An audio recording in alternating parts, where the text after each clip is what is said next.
Juggling kids, careers, and keeping life on track is no easy feat. With 2 young kids of our own, we have learned firsthand how quickly priorities shift and how even simple tasks can feel overwhelming. So today, my wife Amy and I are diving into the realities of parenting, from simplifying your finances and navigating childcare, and sharing practical tips we've picked up along the way. Whether you have kids or not, I really hope you enjoy hearing us open up about our own experiences balancing family and life. I'm Chris Hutchins. If you enjoyed this episode, please share it with a friend or leave a comment or review. And if you want to keep upgrading your life, money, and travel, click follow or subscribe.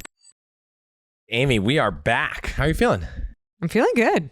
So the last time we did this, we didn't get a chance to cover all the topics about family, kids, and the first question here is actually even broader than that. So do you want to tee it up? Sure. They asked a really interesting question around optimization versus simplicity. With 2 young kids, I have very little free time at the moment, and the time I have, I'm exhausted. Hence, I haven't opened up a new credit card in a long time, and I've stopped tracking my expenses and net worth monthly. I imagine I'll do it again down the road when I have more free time, but at this stage in life, it's not a priority. Can you relate to this with 2 young kids of your own? Would love to hear your reflections. I totally relate to this. Time is the newfound finite resource. And honestly, I think about life before children and I think, oh, wow, sometimes we had weekends where we just didn't do anything. We just sat at home and did nothing. We have friends that don't have kids and that's what they do sometimes. And I have no idea how that life must feel. Like, it doesn't relate to me at all. And what this person wrote relates to me completely. So when I think about the things you said, the way I try to think about it, and in some cases, I think the person who wrote this question, in a way, I wish that I was more like them because I haven't been as good at sometimes letting go of these things that are probably not as important as maybe sleep or kind of being more present in some cases. But I've also tried to find easier ways to do some of them. And so if I look back to the way we budgeted and tracked, and you probably remember this non-pleasantly, we would go down and we'd categorize all our transactions at the end of the year or the end of the quarter, and we'd run through this spreadsheet. And now, yes, there's more flexibility when you build your own spreadsheet that can do everything. But when we started using Copilot, it's like in very short 1-2 minute intervals, I can categorize transactions when I'm going to the bathroom, when I'm in the line somewhere. And so that's made it easy to keep budgeting on track, have a good sense of how much we're spending without having to put a lot of time. Shout out to Copilot. They've been a sponsor of the show for a while. Not as long as I've been using the app though. Really great product. So there are ways to do some of these things. But when it comes to opening up new credit cards, I am aware that there are people who manage to open up 10, 15 cards a year and get tremendous reward for doing that. And their credit scores go up and they have millions of points. And it's been in the back of my mind, just like this person, that we could probably do that at more velocity than we are, more than 1 or 2 cards. And we talked about 524 in an episode. I was looking and both of us are at like 224. Like, we could be doing more. But I think one of the challenges I have is that I want to get it right. It's like, I don't want to get a new card until I figure out the sequence of all the cards that make sense for everything to play out in the exact perfect and optimal way. And so I've done nothing. Now, the good news is I'm okay with that because I just don't have the free time to spend on this longer project, but I probably need to come back to the middle ground, a little bit more satisfying of, well, you know what? Getting 1 card is not going to change my 524 status. I'm still going to be okay. And so maybe in the last 6 months that's happened. I've said, oh, here's a good opportunity. And some of it was forced, right? The US Bank Altitude Reserve card was closing and I just had to throw it in before it went away. And so it kind of forced my hand and I felt pretty good about getting forced there. Was it the best sign-up bonus ever? No, but I feel okay about it. So yes, I think I agree with a lot of this. When it comes to the simplicity side of the equation, that really speaks to me. I think we used to have, 7, 8 bank accounts, multiple brokerage accounts, lying all over the place, maybe doing bank bonuses. And you probably at the time were like, this is a mess. It was overwhelming. And I love the fact that kids have forced us to simplify in these areas, because it feels like a mental decluttering of having to keep track of all of these different things in addition to kids. Yeah. So now we moved everything to Mercury's personal account. That's great. I did a whole episode on bank accounts. If you want to go hear what the finalists were, the short version is Wealthfront, Fidelity, and Mercury. But if you want to go in deeper dive, check that out. I'll put a link in the show notes. But yeah, so managing everything in one central place, being okay with the fact that there are some people that want to do all their investment trades. They want to manage all the ETFs, manage all the tax loss harvesting, the rebalancing, because they want to save that 0.25% fee that you might pay to someone like a Wealthfront. I happily pay the 0.25% fee to Wealthfront to not have to think about it. It's a very small fraction of the cost of the returns of the portfolio. And if you look at the last, 10 years, if I hadn't been able to make the decisions I did and invest like I did because I was worried about the fee, or the fee kept me from tax loss harvesting, I would not be in a better position today, even net adjusted of all those fees. So those things are great. A couple other fun simplicity things that we added just as inspiration when it comes to food. Before kids, we used to go out all the time. We'd make our decisions last minute. We wouldn't plan that much. And that was fun. I loved trying new restaurants. Now we do Taco Tuesday, we do Pizza Friday, and it just adds a little bit of simplicity to the week. Yes, there are still 5 days of the week we have to figure out what we're doing, but there are 2 we do not. And I think that even though there's a previous version of us that would have rather had more variety, having a little bit of headspace back and finding recipes that aren't the most creative, wild recipes that, take 3 hours of prep, but are things we can whip up in 15 minutes and we really like, that level of simplicity, I really appreciate. Yeah, I completely agree. I think the word you used was satisficing, and that couldn't be more accurate in the way that we are approaching life at the moment with 2 young kids. Okay, next question. Justin asked for just general parenting advice. I'm going to let you start this one.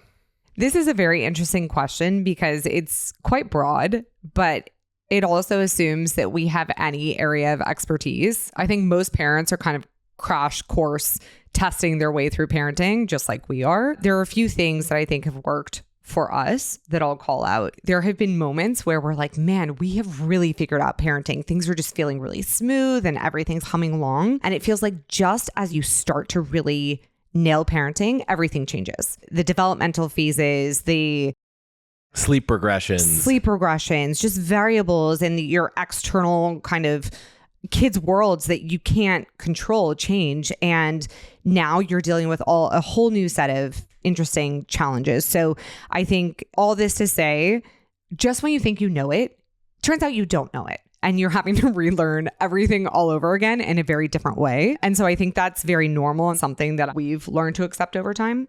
Yeah, one thing I'll add there is that I think every time something goes wrong or doesn't go the way you thought, it's like, the kids were sleeping great and then today they didn't. You can ask yourself a million questions to try to figure out why. And the advice I've gotten from parents who've done this more than we have for longer than we have is that don't try to explain it. Sometimes we're like, oh, well, we gave them green beans and then they didn't sleep well. Was it the green beans? Or like, what was it? What caused this thing? Is it that they're getting sick? Is it that she was upset that I didn't spend enough minutes with her this afternoon after work because I was a little distracted on this deadline? And you can blame a million things for what happened. But it turns out, and we're now 4 years into this, sometimes it just happens. Like sometimes your kid doesn't sleep well for no reason. Sometimes your kid's in a bad mood for no reason. And that's not to say there aren't reasons, right? Sometimes your kid is sick. Sometimes there are issues. But trying to explain every time something doesn't go correctly can send you down a path of worrying about way too much. And I feel like we've both experienced that a lot. Yeah. I would definitely say I fall victim to that more than you do. But you're right. Kids are kids. The answer is kids. And that's why they're a kid. And that happens. One of the other things I would mention is for our kids, I found it to be really helpful in trying to approach some of the challenges that they're experiencing from a place of curiosity. One of the examples that I experienced was our 4-year-old resisting going to school. She really just fought it. She did not want to go into the classroom. She was not excited when she'd wake up knowing it was a school day. So instead of trying to quickly fix the problem, we approached her from a place of curiosity, just trying to understand more of the behavior. So help us understand, like, why don't you want to go to school? What's happening right now? Tell me more. And I think what we realized is not that she didn't like school. She was actually bored. She didn't feel like she was being challenged. And that really allowed us to figure out ways that we could help integrate some of that into her next school year to ensure that she was feeling challenged in the right way. And now she loves school. So I think approaching it from a place of curiosity as opposed to any kind of judgment and having that open mind allows us and her to really collaborate and come up with a solution together. Yeah. And one thing that you taught me was getting down on their level. And so when you're having these conversations with your younger children, it's like, oh, we want to talk about how your day's going. We want to talk about what's wrong. Get down on the ground and like be a peer of theirs instead of standing up. Sometimes just like looming over them can put their defenses up a lot, and just getting down on their level, being calm and talking to them can really open them up a lot and kind of break that hierarchy that comes from you being the parent standing over them. And so totally agree there. I think one thing that I'll add that is hard, and I think every parent agrees with this, and we did an episode on making time in your day, and this was a theme there, and it keeps coming up, is just trying to have time where you're present and time where you're not, and splitting that off. And so instead of working all day and then kind of coming to dinner and working during dinner, I'd say it's probably better to be at dinner 100% there and then go back and work later. And so trying to make the time you spend with your kids fully on with the kids. And it's amazing how much we've heard comments when we haven't adhered to that, where they're like, when are you going to be off your phone? Like, what's so exciting on there? And so we just have been trying to get better. I think one thing that helps is on days when we're not at the house all day, my phone's dead. And so when I come home, I charge it. And I notice, I'm like, oh, I was really present with the kids because my phone is on the charger. And so we put 2 of those like magnetic phone chargers in the kitchen as just like, oh, when you're in the kitchen, you get to charge your phone. So your battery's full and you have that going into the evening. And so that's kind of helped. It's like a little hack of set up 2 chargers in the kitchen, so that when you're in the living area or in your living room, depending on your house is laid out, so that you have your phones away and you could be more present with the kids. Anything else on your list? I also think that creating a judgment-free zone is really helpful because particularly when they're young, they might do something really silly and it might feel like a very small thing. But if you remain really open-minded and judgment-free for the small things, I think over time, then when big things actually come up, they'll feel a lot more open to sharing those things as well. And so it kind of manifests in a really progressive, strong way over time. So as much as we can as parents try to be judgment free, I think that's a huge positive for the kids. Another thing that I had on my list was having time with each kid one-on-one. And we've instituted this recently where we'd split off and I'll take one girl for a date, you take another girl for a date at night. And, whether that's at night for dinner, whether that's an activity, whether that's going to Costco, sometimes buying gold, things like that with your kids, I think is really important. And I think something we want to really keep doing regularly. Yeah, I think that's huge because I definitely notice that they are a lot calmer and just have a better kind of mentality day after day when we spend that quality time. And if we skip it for several days in a row, it does feel like we start to see them act out a little bit beyond what their standard kind of behavior is. And another way we do it just more simply than even going out is we'll each take a different kid every other night and do bedtime. So there's just a little bit of one-on-one time. Obviously, we still go out and do tons of activities together as a family, but we do try to make sure we do a little one-on-one time like that. It's not just important to spend one-on-one time with each child. I think it's also important to make sure you're carving out one-on-one time for each other if you have a partner, because it's really valuable for your kids to see that being a huge priority. And I think it also helps parents go at raising children in more of a unified way. Yeah, I think we regularly do date nights. And when our children say, no, don't leave, we say, it's important for mommy and daddy to have some time together too. Just like you get to go on dates with mommy and daddy. And just like we have mommy and daddy play days, we need to spend time together. And I think I often hear some parents 2, 3, 4 years into having children that say, gosh, we haven't taken a date yet. And so we'll talk about childcare a little bit later, but I think it's really important. And I'm glad we've made time for that. Agree. This episode is brought to you by NetSuite. What does the future hold for business? Ask 9 experts and you'll get 10 answers. Bull market, bear market, inflation up or down. It would be amazing if we had a crystal ball. But until then, over 38,000 businesses have future-proofed their business with NetSuite by Oracle, the #1 cloud ERP, bringing accounting, financial management, inventory, HR, all into one fluid platform. With one unified business management suite, there is one source of truth, giving you the visibility and control you need to make quick decisions. And when you're closing the books in days, not weeks, you're spending less time looking backwards and more time planning for the future with actionable data, which is exactly what I'd want as a CEO. Speaking of opportunity, you can download the NetSuite CFO's Guide to AI and Machine Learning at chrishutchins.com/NetSuite. The guide is free. You can go to chrishutchins.com/NetSuite or click the link in the description. This episode is brought to you by Green Chef. I'm excited to kick this year off right, and if you want to start creating better eating habits that last, you should be looking at Green Chef because they make it easy. With so many dietitian-developed recipes that feature fresh, organic produce and quality whole foods delivered to your door each week. We've been cooking with Green Chef for almost 2 years. We absolutely love it. It's like a cheat code for eating healthy and clean because ingredients are pre-portioned, sauces are pre-made, which means there's less prep and less mess and more time to eat a delicious meal. Even better, they make it easy to eat right for your lifestyle or dietary needs, whether that's Mediterranean, keto, plant-based, gluten-free, and more. And if you want to stay on track during your busiest days, they have salads that are ready in 5 minutes or less, ready to blend smoothies, and grab-and-go protein-packed breakfasts. So go to allthehacks.com/greenchef and use the code allthehacksfree to get started with free salads for 2 months, plus 50% off your first box. That's code allthehacksfree at allthehacks.com/greenchef to get 50% off your first box plus 2 months of salads for free. So this next question is from Tyler. My wife is a little over 3 months pregnant with our first baby. Congrats, Tyler.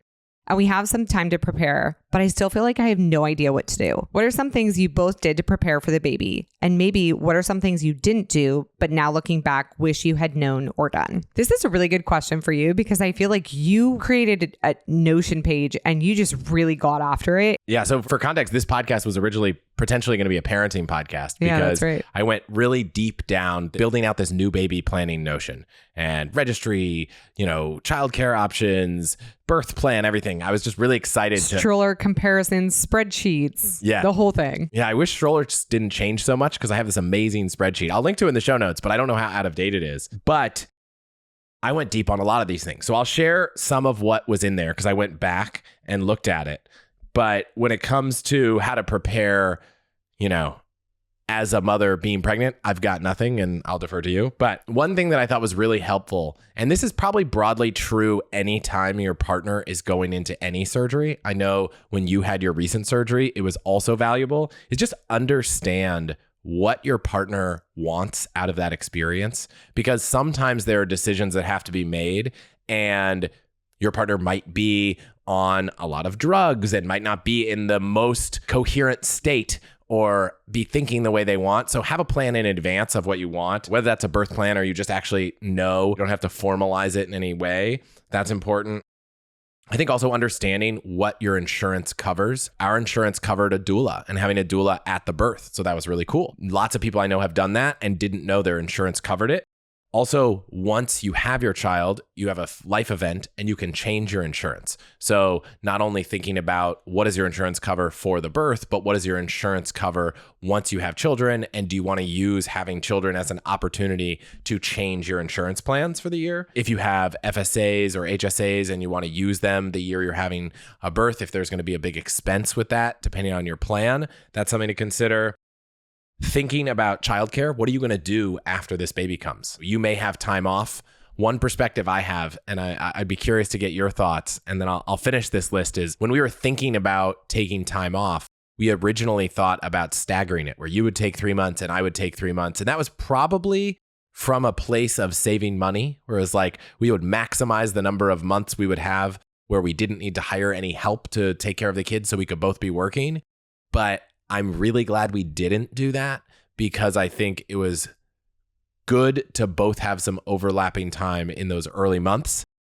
But I'm curious what you think. So I seem to recall we actually did test it for a very short period of time in the first few weeks. And I think the takeaway from my perspective was, as much as we wanted to optimize you going straight back to work and my spending time with the baby first, and then later I go back and then you take time off to be with the baby, it was really hard. And I think particularly early on, it's like you assume everything is just going to be normal life, but with a baby that sleeps a lot. And the reality of it is that the emotional demands, you just don't expect it in the way that it actually pans out. And so I think what had happened is we tested it for a few weeks and I got to a point where I was like, this is not working. So why don't we see if you can actually take some paid time off now? And we then ended up sharing some overlap there. And that was actually really nice because it was really good family bonding time and allowed us both a bit of reprieve in those moments that we weren't expecting to need it, but we did. So I love the optimization mindset that we went in with, but I think the reality was just very different than what we had planned. I also think, now that you say this, people say like early parenting is kind of a blur. And now I'm like, oh yeah, actually now I remember part of this. One thing that I also realized was there was 1 week, I think, where I tested in some way. I was like 100% on. And I realized being 100% on is a lot. Being a full-time childcare caregiver for one child, and even more if it's two the next time, is just a really hard thing. And so I think we both realized, you kind of alluded to that also, but I would rather spend the money to be able to go back to work, after 3 months and have the first 3 months be both of us. And so very appreciative that we even had that time off, because I know not everyone does. But I now remember that I was kind of like, wow, if I wait 3 months and then you go back to work, I'm 100% on for 3 months straight. And that might be harder than I thought. And I think the early glimpses I got at it were that it might be. So it's hard. Let's see, a few other things. So figuring out that childcare once, whatever parental leave you have is over is really important. There's both the childcare that you might want right after giving birth. There are a handful of options. Family members taking time off.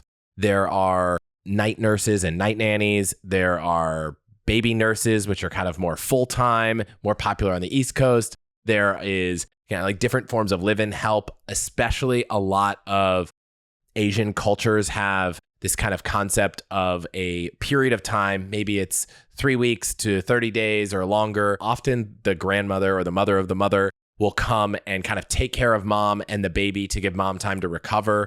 We actually ended up finding a Korean agency that set up a service like that. And I'll put a link to it in the show notes if anyone's interested, but it was a really, really interesting experience. It was kind of the ilks of us loving this cultural exchange of having different people and cultures in our home. So we had someone come in and live with us for the first, I think, 3 weeks. And it was a very different experience. She didn't speak English very well. So there was a little bit of a communication barrier. But at the end of the day, the baby doesn't speak English either, right? So showing someone how to wash a baby, you could just watch and see how that works. And so that was really, really helpful for those first few weeks. I realized how fortunate we were to be able to do that, but also just asking your parents what their intention is. Some people find out their parents are planning to come and stay with them for a few weeks, whether they ask for it or not. And some people might ask for it and find out their parents are not interested. I think both of our parents wanted to come and visit and be a little helpful, but neither of them had any intention on moving in and helping for, any period of time more than a few days. And so be upfront and ask about that is important. A couple other quick ones. There's this thing called cord banking where you can take the umbilical cord and kind of bank it for some future use case. We didn't do this, but I do remember they asked us at the hospital if we were going to do it. But had you not decided beforehand, you couldn't. You needed to come with, some kit to put it in or something. And so if you want to do that, you want to figure that out in advance. After your kid's born, getting their social security number, getting their passport. If you want to do global entry, go get their global entry appointment. All those things need to happen if you want to travel at any point in time. Another one is just figuring out what your plan is in case something happens to you or your partner. And so making sure you have a will, making sure you figure out who your guardian is, making sure you figure out if you have enough assets and you want to avoid probate, you could go for the full estate plan. And so shout out to Trust and Will, which is who we use to set up our will and estate plan and all that. And since doing that, we have brought on as a partner on the show. That's something important, especially because I think it's obvious to some people who the guardian of their children might be. And then as you start thinking about it from the perspective of, oh, well, who do I think will raise these children in the way that we want to raise these children? That question might not be the person you initially thought. And so that's one that took a little bit of time. Couple quick ones. Updating your withholding. You can now change your withholding. You might have lower tax withholding because you have dependents. Life insurance. Having a child is a great time to think about life insurance. I am really a fan of term life insurance. I'm not a fan of all other life insurances. And another partner that we reached out to was Fabric, which is a great place to go get term life insurance. And you can do it all from home. You might not even have to do a doctor's appointment. So check out the show notes there. Let's see. Finding a pediatrician, because you usually have doctor's appointments days after the hospital. And so some people end up not thinking about that and then scrambling. If you want to figure out and be intentional about who your children's doctor will be, you can figure that out in advance. Only other thing is, don't go overboard on your registry. I think sometimes you can buy all this stuff and then either not need it. I don't know how many burp claws and bibs we had that we didn't use. So I would say there's an endless supply of things you can have. For most people listening, I imagine you can, within a 30-minute drive or Amazon same day, next day, get almost anything you need. So I wouldn't go too overboard there. I don't know. That was a lot, but those are all the things on my Notion list. You have anything else to add there? Yeah, those were all really great. If I think about what was on our registry and what we ended up getting versus what we used, we maybe used 60 to 70% of all the baby stuff we got. And we ended up giving away in brand new condition in boxes a lot of the stuff that we had purchased and or been gifted, because you just don't need the things you think you might need. And every baby is kind of different also. So I'm definitely a huge advocate of going at it in a minimalistic nature at first. And then once you figure out what you need, quickly acquiring those things, whether it's driving to the store or getting it shipped to you overnight. This is a tip from you, but I don't know if you're going to remember it, so I will share it. Write some of these things down.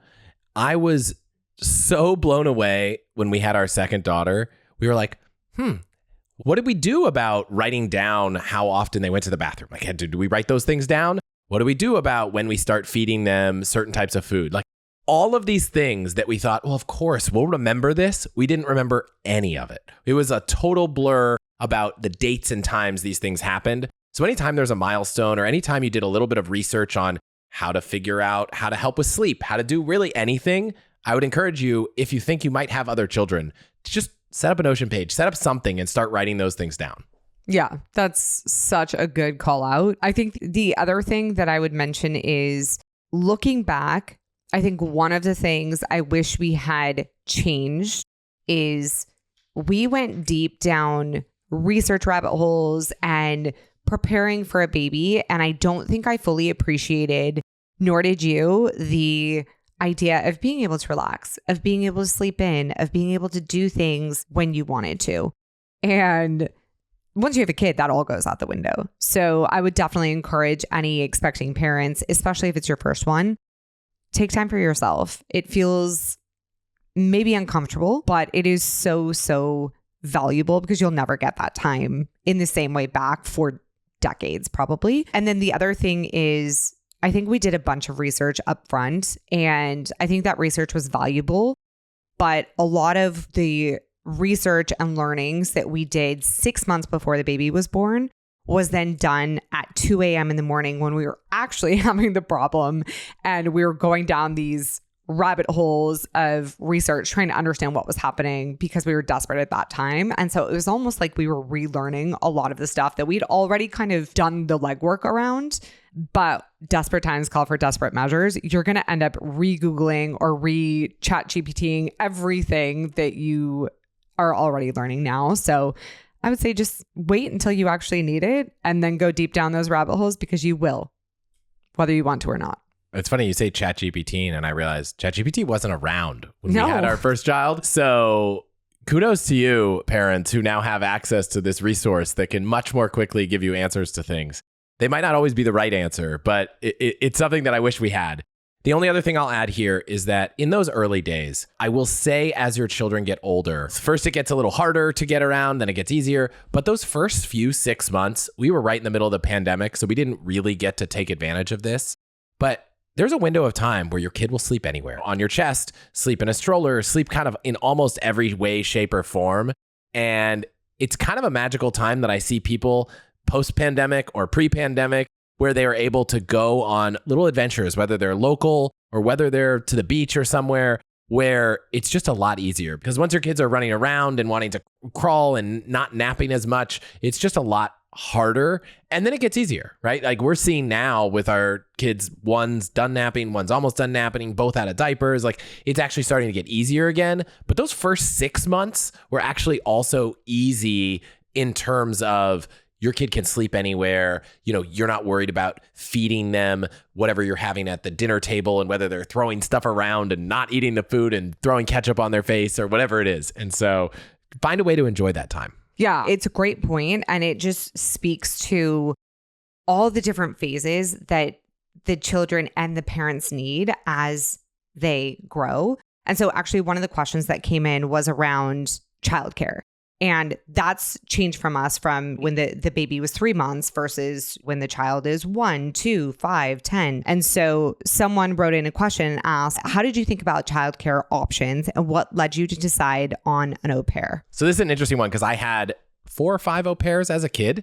And so had I not had that experience, I don't even know if I would have known what an au pair was. So I've actually gotten some feedback from people in person that didn't know what an au pair was.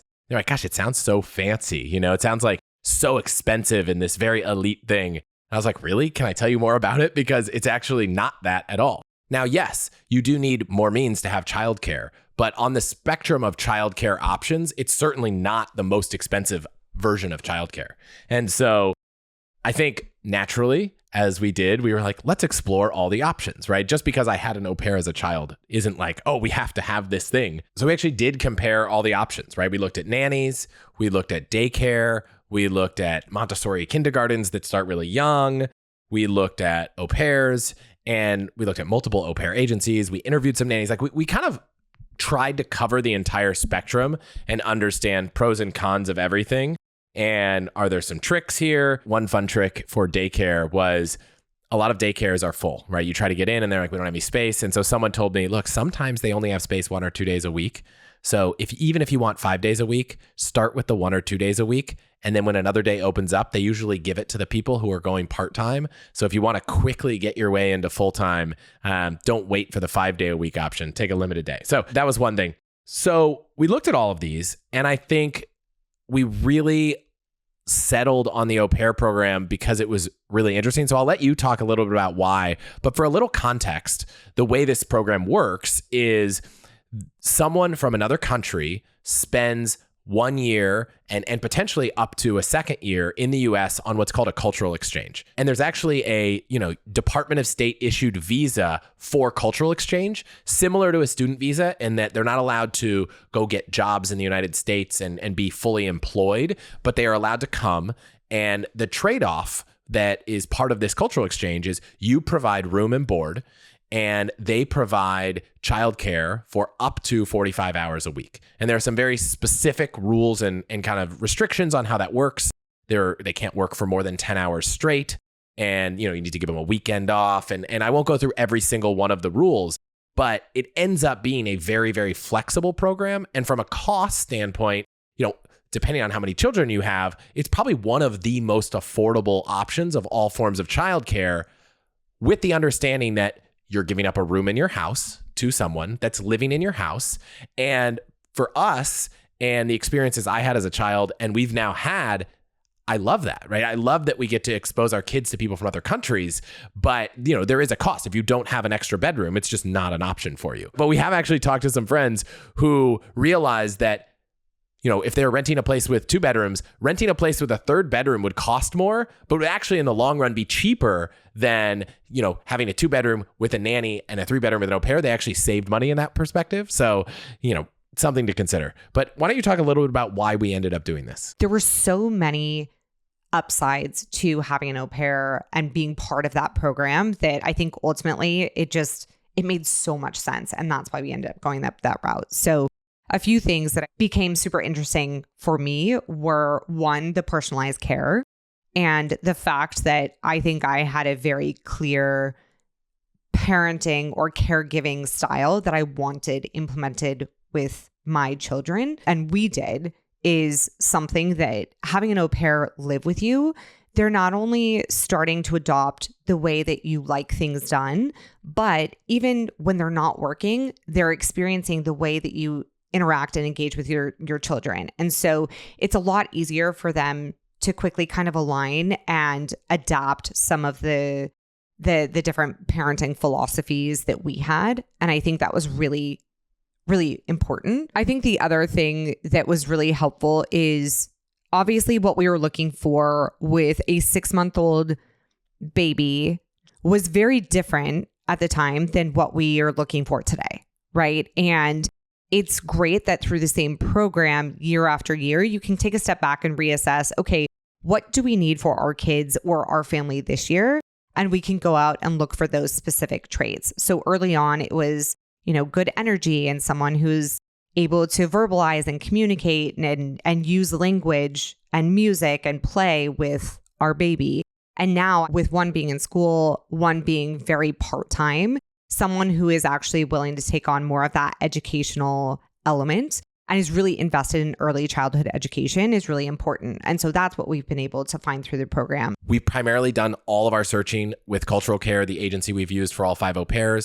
In the early days, we did explore some of the other agencies, but if we talk about features, I don't want to promise that they exist for all au pair agencies, but they definitely exist for Cultural Care, which is who we used. And one thing, we didn't talk about this process, but when you're looking for an au pair, you can go and browse hundreds of profiles, maybe thousands of profiles. And so you mentioned we were looking for these different things. So in the process, it's almost in a way like a dating app where you're like filtering for things, or a recruiting site. We were like, okay, we're looking for someone. You could choose the country. If it's really important for your kids to learn Portuguese, like you can focus on certain places.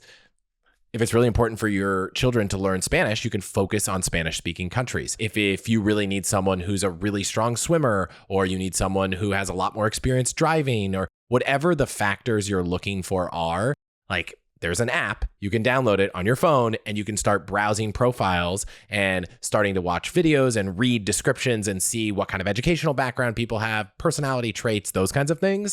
And so for us, over the years, we've gotten really attuned to what we're looking for, what's important for our family. And for some people, they might want more spontaneity. Some people might want someone that's very neat and organized. And those are all things that you kind of can drill down on and then interview someone and have some video calls, which I'm laughing because my parents did this before video calls. And so they just had a piece of paper and a photo. And they're like, great, we'll have this person live with us for a year. We've been fortunate to have like 4 or 5 video calls and get to know someone and maybe meet their parents and all that kind of stuff. So I think throughout the process, it's not like we want this and someone shows up on your door. You've gotten a chance to talk to 10, 12 people, whatever the right number is for you, and find someone that you think is really going to be a good fit.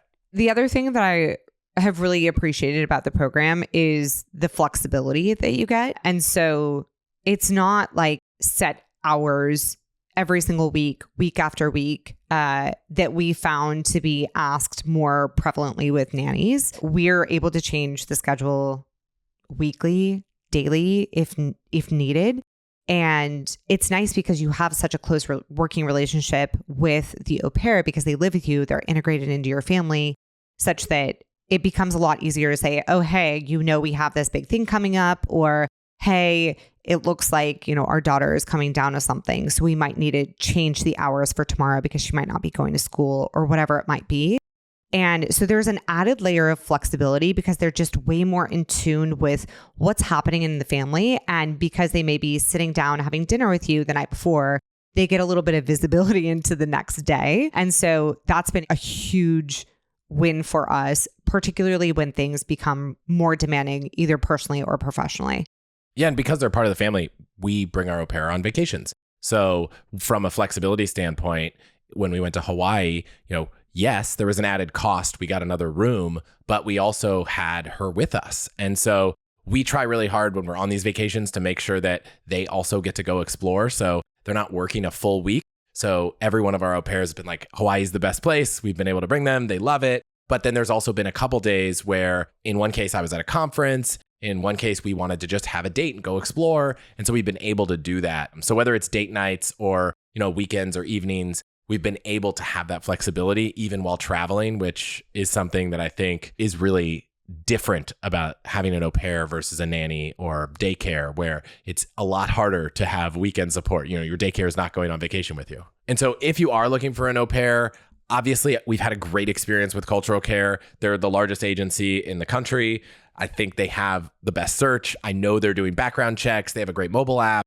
They have local coordinators called LCCs around. So one of the nice things is you're not the only person there to support this person in a new country. There's a person especially for that. And I think one of the great things about having a big agency is that the other au pairs in that agency are also around. And so there is a community for that person. So one of the biggest things that I've heard people say is, gosh, do we have this person living in our house all the time? Well, it turns out, as most of us remember from when we were, around 20 something years old, like we didn't want to sit at home all day. We wanted to go out with friends and we wanted to go see people and do things. And so that community exists from other au pairs and from that local coordinator. So huge shout out to Cultural Care. We actually reached out to them earlier this year and said, you guys have been a fantastic agency for us. We're going to talk about childcare. We have lots of parents listening. Do you guys want to be a partner? And they said yes. And so thank you to them for being a sponsor of this episode and of the show. For anyone listening, you can get $250 off if you join as a new host family, your first au pair experience. You can do that at allthehacks.com/cultural care. And just because Cultural Care is a partner of ours now doesn't mean that an au pair is necessarily the right fit for every family. For us, it's been nothing short of amazing. And I can't imagine having to send my child to daycare or having an outside nanny to manage, but every family is different. So just make sure you're going through that assessment. Yep. Again, allthehacks.com/cultural care. I'll put a link in the show notes. It's $250 off for any new host family. This episode is brought to you by Built Rewards, which is an amazing points program with so many ways to earn, including on your rent, where you don't even need to check with your landlord. So let me explain. First, there's no cost to join Built, and as a member, you'll earn valuable points on rent and on your everyday spending.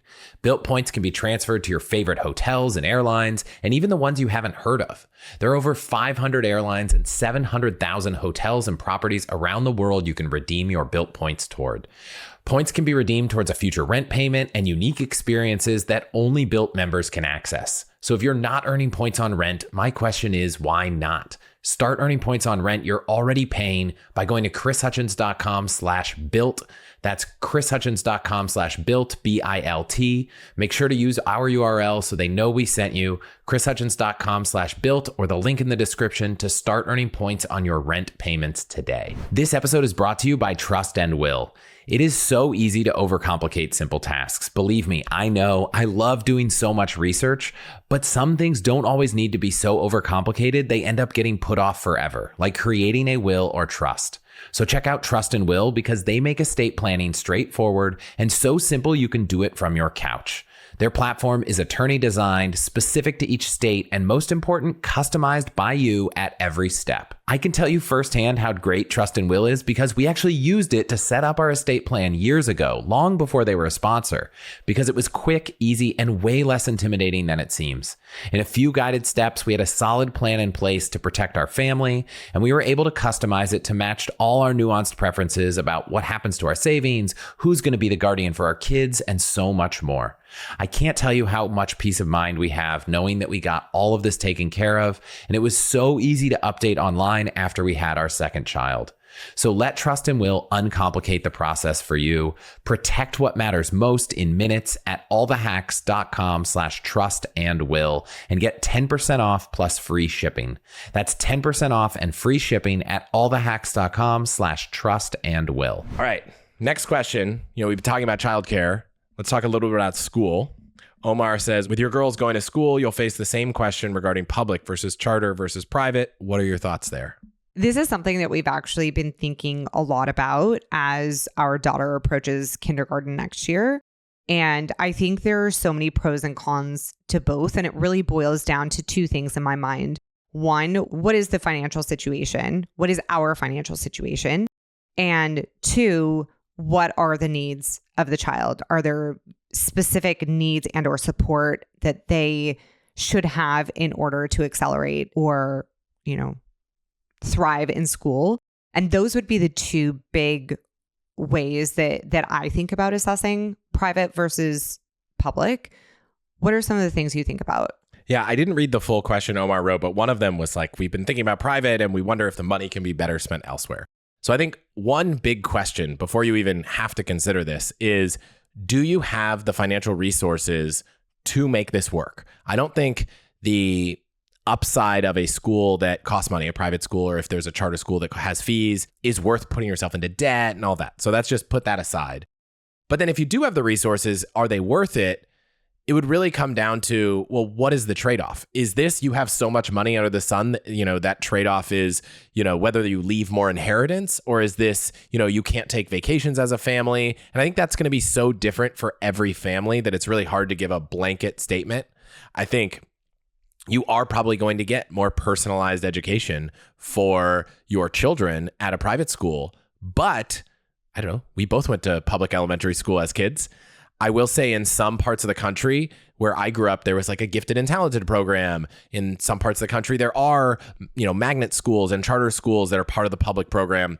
In California, to my knowledge, we don't have any of those things. And so I think another, like you mentioned, important factor is your own child's individual learning. And so if your child is struggling or really excelling, you might not get anything to support that as much at a public school. I actually would say there's probably more resources for people who are a little bit behind than people who are ahead, at least in our school district from what we've learned. But again, case by case basis. And I think at the end of the day, there are so many options for something in the middle of that. Yeah, I think one of the discussions I recall us having more recently was, if we put our child into public school, you get more of that local community vibe, and you really get to know your neighbors because everyone is going to that school. And you can support it with some of these supplemental programs, reading, math, language, whatever they might be. But you as a parent are responsible for coordinating, paying, and planning all of those extracurriculars to further support your child's needs. Whereas I think on the private side, you're paying upfront for it, but you don't have to do the same level of extracurricular research and planning because hopefully they're getting a little bit more of that in the classroom itself.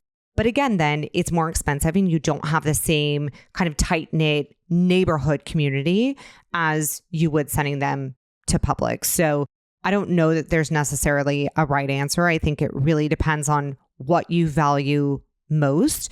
And to your point, Chris, where do those resources go if they're not going to public or private? And what strain would it put on your family? I would say if you have to take a second job to be able to afford private school, and that means you're not home a lot and you don't get to spend time with your kids, and one of the parents isn't around as much, I don't know. I can't speak to every situation, but that seems to be a trade-off that I would really, really think twice about before making. Obviously, every child has different needs, so I can't speak to everyone, but I think you really got to think about those trade-offs.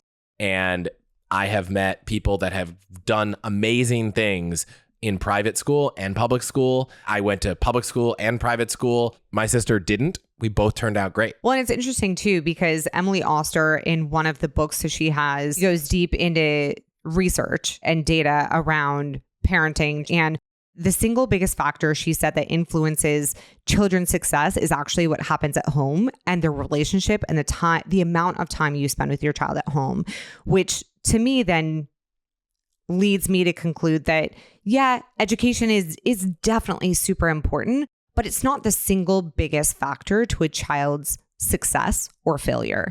And so I think it's good to remember kids are super resilient, and whether they end up in public or private, what happens at home is probably going to be one of the bigger determining factors of their success.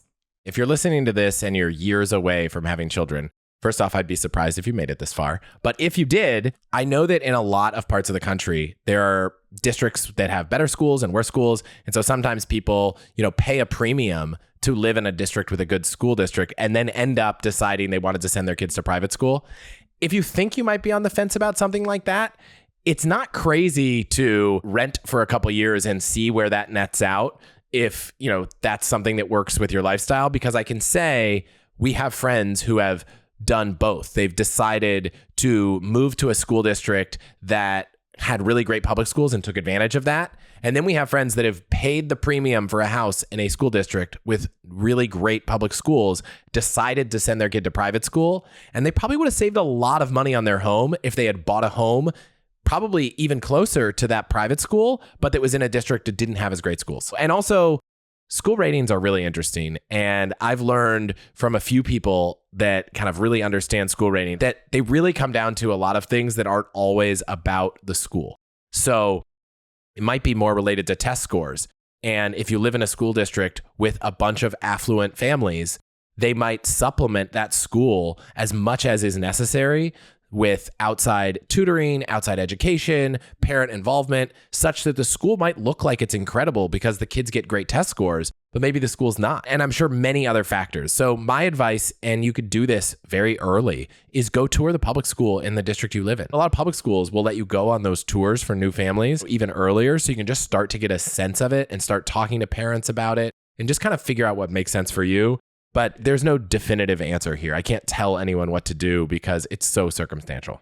And nothing is permanent either. So if you choose to go public 1 year and it's not working, assess private. Or you choose to go private and it feels like it may not be the best fit, you want to try public, you can do that. Nothing is permanent. And that's true for both kids, right? I went to private high school and it really went well for me. My sister went to private high school and like 6 months in, she was like, this isn't for me. And she went to public and thrived. And so it's very dependent on each child you have and what their particular personalities are and their learning needs are. Okay. Okay. We're going to wrap this up. Next question from Justin. He asks about tips for traveling with kids. Okay. I feel like we could make a whole episode out of travel with children. And honestly, you asked me this question, but you are really the pro here. So why don't we at least try to get through some of the fundamentals here and some of the great things we've learned.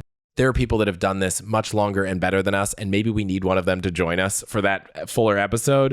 But what are your goals for travel with kids, and how do you make it better? So a few things have saved us on the trips we've taken. One, I think going into it with the understanding that everything is flexible. You know me, I'm super type A. I like having a very clear, structured schedule.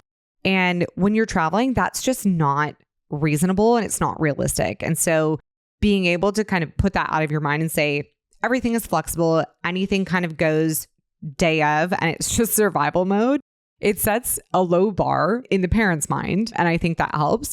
But really, everything is flexible. And the more you can flex and kind of go with the flow during those very small travel windows, the better off I think everyone will be. The second thing I would say is pack less and buy more when you need it and you're traveling. Or rent more.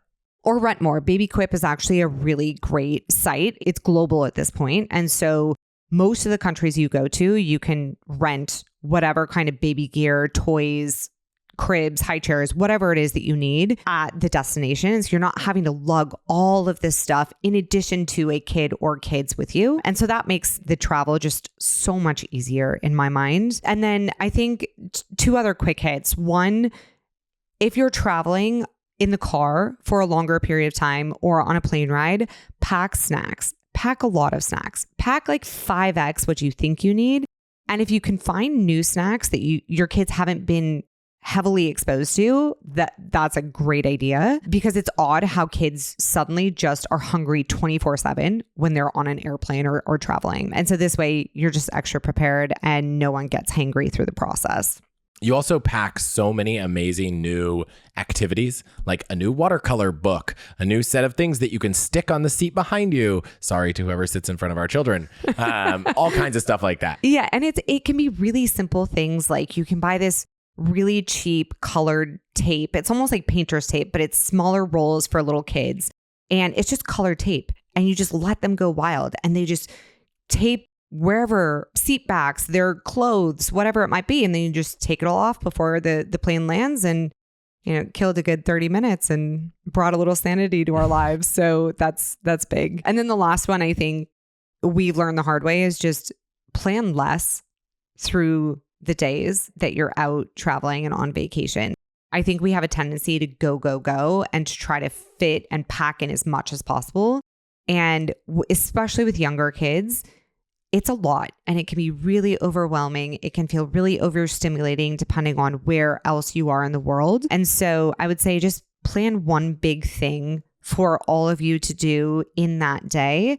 And all the other little things can kind of fall into place as you're out and about. But to try to pack everything in with a full schedule is going to result in full meltdowns. Yep.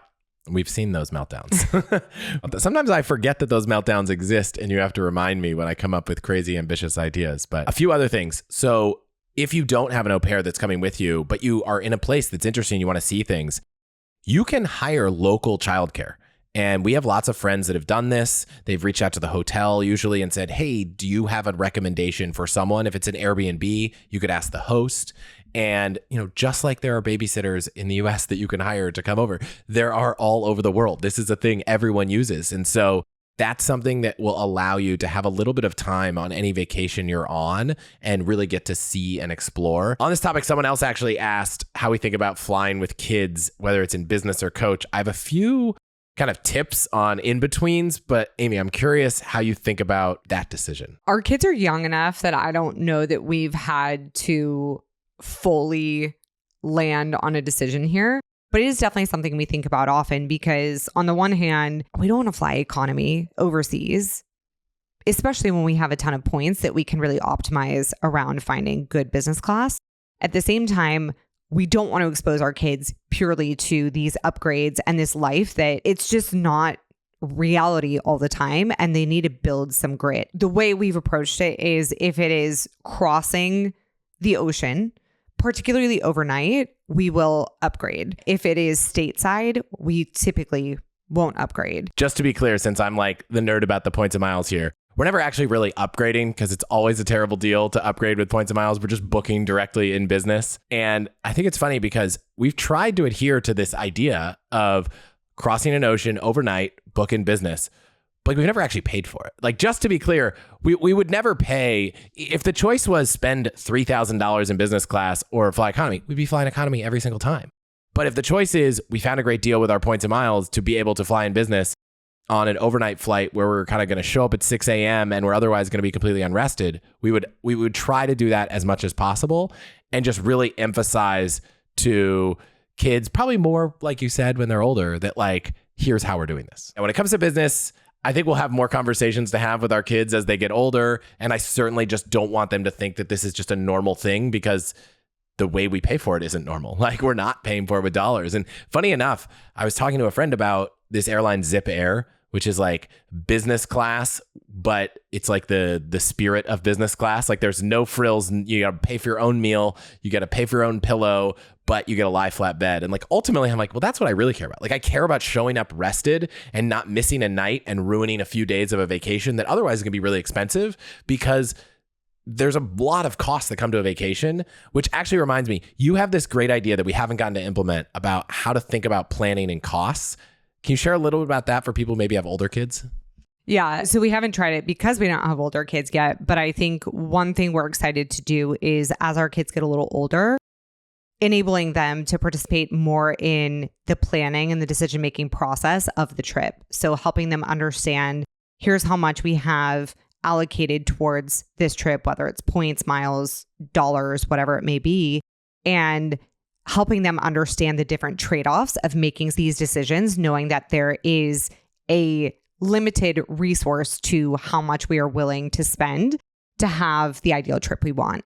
And so I think that becomes really interesting because it allows them to really start understanding the value of a point and how that's earned, or a dollar and how that's earned and spent. Yeah, I'm excited to give them all the award booking tools and be like, you got to plan this trip. And I'm like, if they come back and say this thing's going to cost too many miles, be like, no, go back to the drawing board. You didn't work hard enough. You didn't find the best deal. Or, oh, that restaurant's not as good. Like, keep looking. So, or they'll come back at age 7 and just have this perfect itinerary, little digital wizards. Yeah, I wonder whether they follow in those footsteps or they become like the ultimate satisficers where we're like, hey, do you want to go to dinner? And they're like, yeah, any restaurant. I'm like, what do you mean you don't want to pick the best restaurant? And they're like, nah, whatever. We'll just do whatever. It's going to be really fun to see them grow up and travel. So obviously we talked about there's more travel. I think we need to do some homework. We haven't traveled enough. Combo of pandemic and young kids. Honestly, an answer to how to travel with kids in the toddler phase might just be don't do it. Like, I'm not going to say that having kids that are jumping out of your lap, running around planes, not sleeping, being tired, being great, like that's not fun. And I think there's a period of time from like 6 to 24 months that is probably my least favorite time to travel with children. And we're just coming out of that with our youngest. And so I think we'll have a lot more advice on this in the years to come. This episode is brought to you by Fabric by Gerber Life. If you have anyone relying on your income, then you really should be considering life insurance, but be careful going with the policy you get at work because it might not offer enough protection or follow you if you leave your job. Instead, get your peace of mind from a term life insurance policy. And Fabric by Gerber Life is term life insurance you can get done right here, right now. You could be covered from your couch in under 10 minutes with no health exam required. And if you're young and healthy, the time to lock in low rates is now. And they have flexible, high-quality policies that fit your family and your budget, like $1 million in coverage for less than $1 a day. It's all online and on your schedule, so apply when it's convenient for you. There's absolutely no risk. There's a 30-day money-back guarantee, and you can cancel at any time. So join the thousands of parents who trust Fabric to protect their family. Apply today in just minutes at meetfabric.com/allthehacks. That's meetfabric.com/allthehacks.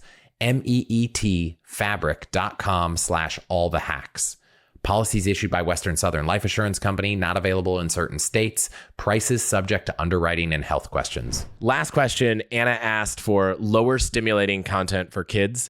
I think I'm going to let you take this, but I'm amazed at the wide spectrum of content for children and how wild and flashing and screaming and crazy it can be, and how little I thought about this until you brought it up, and how much it might affect how they're thinking or what they're doing and whatnot. So what are some of your top favorites? So Anna asked specifically about screen time. So I'll touch on some of the shows that our kids watch that are low stimulation. Some of our favorites are Bluey. Bluey's great, by the way, for parents and kids. So I can't imagine there's a parent that hasn't checked out Bluey, but if you haven't, or even if you're not a parent, I think you'd enjoy it. It is so entertaining. And the best part is the shows are all about 9 to 10 minutes. So they're really quick hits, which is really nice. So if you say one show, it's 9 to 10 minutes and that's it. A few others we love: Trash Truck, Lucas the Spider, and Daniel Tiger's Neighborhood, which is kind of a new spin on Mr. Rogers. Yep. It's great. Shout out to Kevin Rose, who told us to check out Stillwater, which I've put in the newsletter and I probably talked about on the show, but another really, really great show for kids. Low stim, lots of like Buddhist principles into life. And honestly, I could just watch that show myself also. And I really love the song that plays in the credits. But just to be clear, I think these are the shows we like. We try to really limit screen time a lot. Go bananas on screens on an airplane. Like, we're open the floodgates because no we're rules. just no rules. We're just trying to survive. But outside of that, I would say we kind of reserve it for a special occasion or, maybe on a weekend, but it's certainly not the primary form of things. But I'm sure people will have various degrees of opinions on screen time. And granted, I agree. We did too. I think every parent I know starts out with, we're going to never have screens, and some of them make it there and some don't. But things like that are all things that we do when the few times we have screen time off an airplane. And then there's a handful of apps that we've used. I've talked about Mentava in the past, which is like an accelerated learning app that's kind of fun. ABC Mouse has some interesting content for kids. Khan Academy has a cool app, but I can't remember what it's called. But I think our kids are just starting to get old enough that using an app is fun. Honestly, early on, even a show wasn't interesting. So that was a struggle. We were on a plane ride once and we were like trying to get our 18-month-old, be like, can't you just be interested in this show and stop running around the airplane, please? And she's like, no, don't want it. But actually, one tip that I thought of on this show, we were trying to let our daughter watch a show on the plane and we put on a movie of some sort. She wasn't interested. It turns out she just only had about 5 minutes of attention for each individual show. And then if we were willing to change the show to another show every 5 minutes, we could hold her attention for longer. And so that might be a little hack that someone could use. Yeah, that's a great one. I think we hit a lot on parents and children. I like doing these with you. And so I hope we can do more. So allthehacks.com/AMA. If you have questions for me, for Amy, for us, we're going to try to do these a bit more regularly. This is a lot of fun. Any final thoughts? To all the parents out there, we see you. We appreciate you. You're doing great work. Keep going. And to all the parents coming, it might sound hard, but it is so rewarding. Thanks so much for listening. We'll see you next week.